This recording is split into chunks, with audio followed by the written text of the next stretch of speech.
જય શ્રી કૃષ્ણ મિત્રો, આજે આપણે કાચી કેરીમાંથી ચટપટા આંબોળિયા બનાવીશું। એની માટે મેં આ તોતાપુરી કેરી લીધી છે। એને આપણે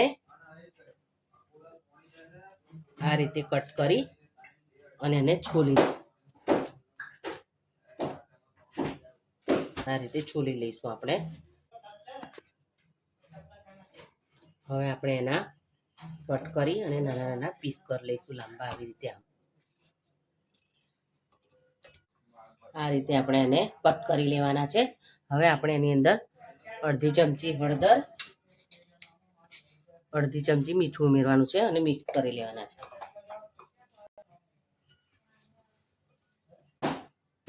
હવે એને ઢાંકીને આપણે 2 કલાક માટે રહેવા દેવાના છે। એના જે આંબોળિયા છે એની માટેનો મસાલો બનાવી લઈશું। આપણે અડધી ચમચી જીરું પાવડર લઈશું, અડધી ચમચી મરચું પાવડર લઈશું,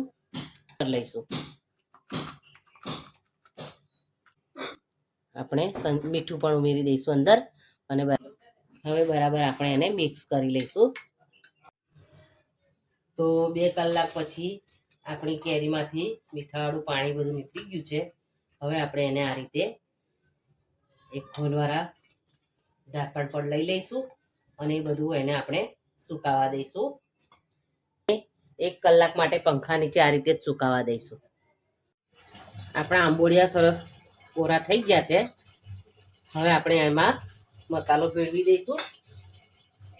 એની માટે બનાવેલો મસાલો આપણે લઈ લઈશું અંદર। હાથથી જ આપણે એને સરસ રીતે મિક્સ કરી લેવાનું છે।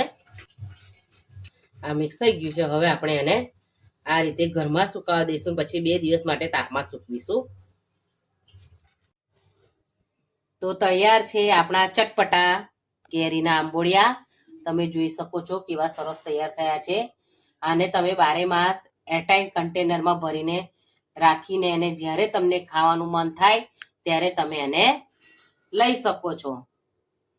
મારા આંબોળિયા બનાવવાની રીત તમને ગમી હોય તો તમે મને કોમેન્ટમાં લખીને જરૂર જણાવજો અને મારા ચેનલને સબસ્ક્રાઇબ કરજો, એટલે તમને મારા નવા વિડીયોની નોટિફિકેશન મળે। થેન્ક